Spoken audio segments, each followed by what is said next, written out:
So here we are at one of the projects we built several years ago.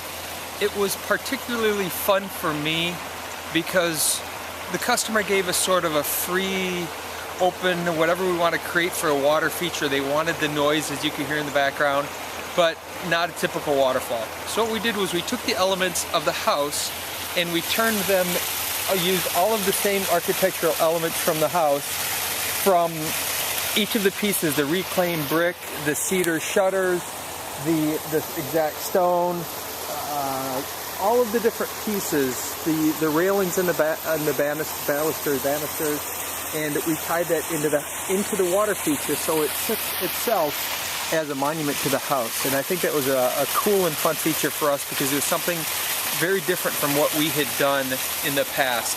But as a result, it turned out really well, and it's a lot of fun for me to see and to share with you, because it's something just so different from what you normally see, the type of work I've done. But anyway, there it is, and this is one of my favorite waterfalls that we've ever done.